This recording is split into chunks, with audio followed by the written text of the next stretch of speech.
थोक में 16-17 बड़े बड़े कूलर थे, सब थोक में बजरंगबली का नाम लेके बहन गए। अच्छा, पैसा भी कब खर्च हो गया पता नहीं लगा। अब पछता रहे कि काश भी धरे होते तो सुधरवा लेते, गर्मी में काम आओ। हमें अपने गुरुजी पे जो भरोसा है कि हमारी बात को वो मिथ्या नहीं होने देते।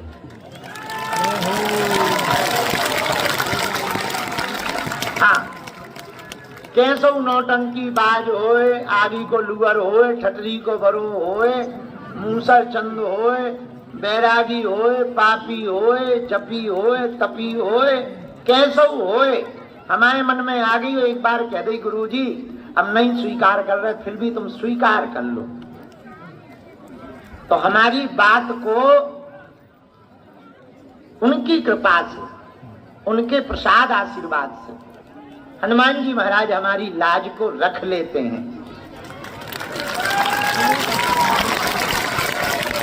पर सुनो, पूरी बात सुनो।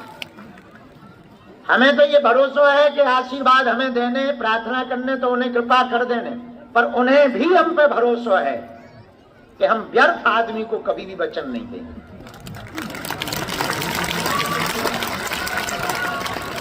जो सनातन हितैषी होगा, जो धाम का हितैषी होगा, जो हिंदुत्व का हितैषी होगा, जो भगवत भक्त होगा, हम उसी की गारंटी लेते हैं।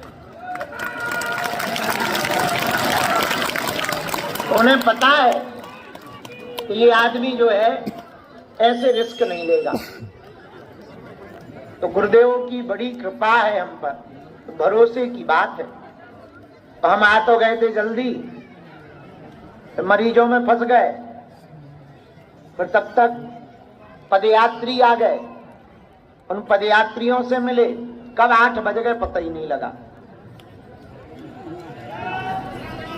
पर आजकल दिन में दरबार लगा नहीं पा रहे, गर्मी भयंकर है, कूलर की व्यवस्था है नहीं हम पे।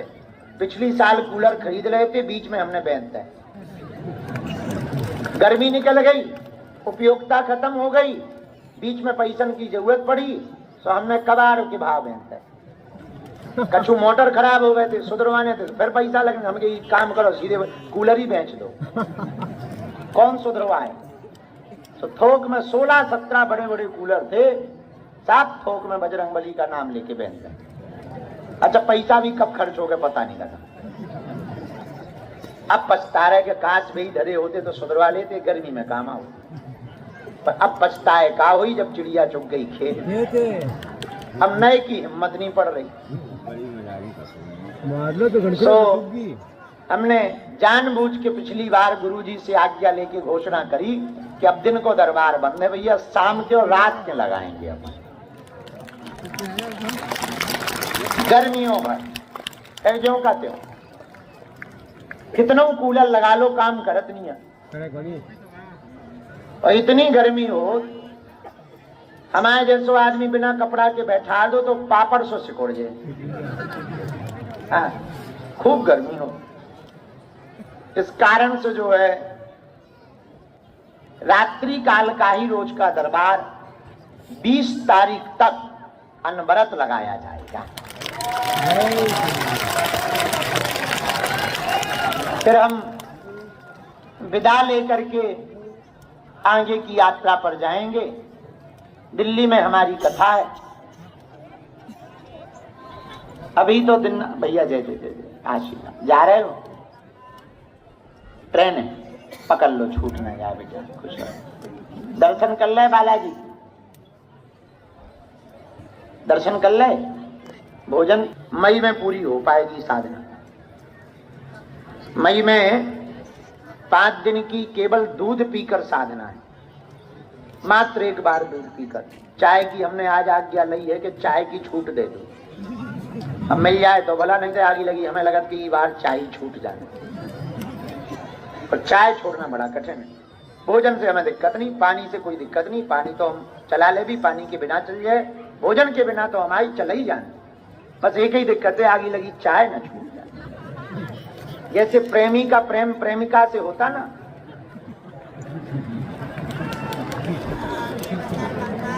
उसे हलो किए बिना रह नहीं पाऊंगा, वैसे ही हमारा चाय से। चाय हमारी बड़ी भूमिका निभाती है। मई में साधना सफल हो जाएगी और आप लोग आशीर्वाद दो कि ये साधना सफल हो गए, ये विश्व कल्याण के लिए।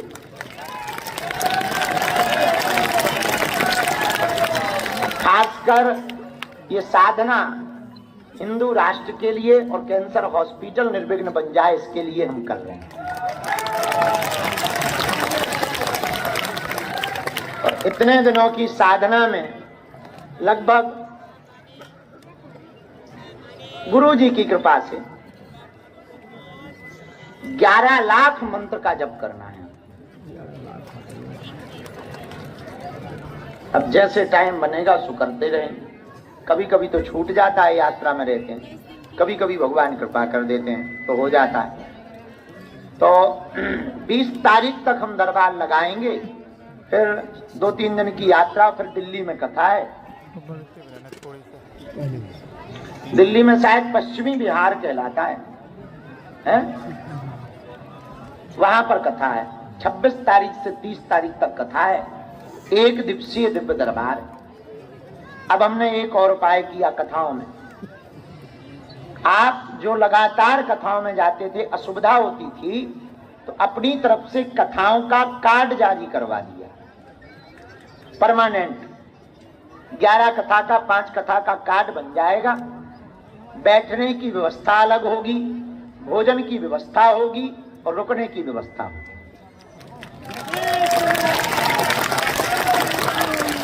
ताकि कथाओं में आपको कोई विघ्न ना बने और कथाओं में आप व्यवस्थित रूप से अपनी कथाओं की 5-11 का कथा का संकल्प पूर्ण कर पाओ। आओ बैठो। तो हम कल ही रात को आप लोगों की कृपा से, बालाजी के चरणों के आशीर्वाद से, महाराष्ट्र की भूमि होते हुए, राजस्थान होते हुए वापस आए। मुंबई में, भिवंडी में बहुत प्यारा, बहुत सुंदर, बहुत व्यवस्थित बालाजी का एक दूसरा धाम बन गया।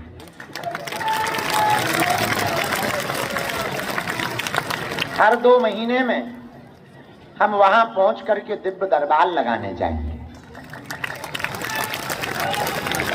अब आप पूछोगे कि जब धाम यहां है तो वहां क्यों बनाया? दीनहीन गरीब रेहड़ी चलाने वाले, ऑटो चलाने वाले 10 दिन की छुट्टी लेकर यहां आते हैं तो हजारों रुपयों का नुकसान हो जाता है। आवाज नहीं आ रही? और भाई जो सुन रहे हो वो जरा हॉर्न तेज कर दो। पीछे तो आ रही आवाज? ठीक है। अब तक ठटरी बराबर नहीं आवाज आ रही। अब ठटरी के बाद साउंड में घुस जा तो आवाज नहीं आ रही, बाकी सब आवाज आ रही। बड़ो मूसर चंद बेटा अपने कान को इलाज करवा। हाँ, लोग पूछेंगे कि आपका धाम तो है पर मुंबई में क्यों बनाया? दीनहीन गरीब रेहड़ी चलाने वाले, मजदूरी करने वाले, ऑटो चलाने वाले भगत यहां तक आते हैं। 10-10 दिन बर्बाद हो जाता है। बर्बाद तो नहीं होता पर 10 दिन की मजदूरी नहीं मिल पाती, किराया लग जाता है। उनकी आर्थिक स्थिति थोड़ा और कमजोर होने लगती। उसको दृष्टिपात रखते हुए हमने सोचा है महाराष्ट्र के गरीबों के लिए, मुंबई के गरीबों के लिए वहीं पर बालाजी की कृपा सुलभता से प्राप्त हो सके। और आप लोगों की कृपा से, बालाजी के आशीर्वाद से बहुत सुंदर मंदिर पार स्फटकेश्वर महादेव, राम दरबार, बालाजी, गणेश जी और यज्ञशाला बहुत सुंदर व्यवस्थित रूप से निर्माण हो गया और 14 अप्रैल को प्राण प्रतिष्ठा समारोह निर्विघ्न संपन्न हो गया। अभी से ही हम वहां पर नींव रखकर आए कि भविष्य में साल भर के अंदर बागेश्वर धाम की तरह वहां के झुग्गी झोपड़ी में रहने वाले भक्तों के लिए निःशुल्क अन्नपूर्णा भंडारा वहां भी चलाएंगे। व्यवस्था तो नहीं है, पर भगवान सब खर्चा पूरा करेंगे। देने वाले भगवान है।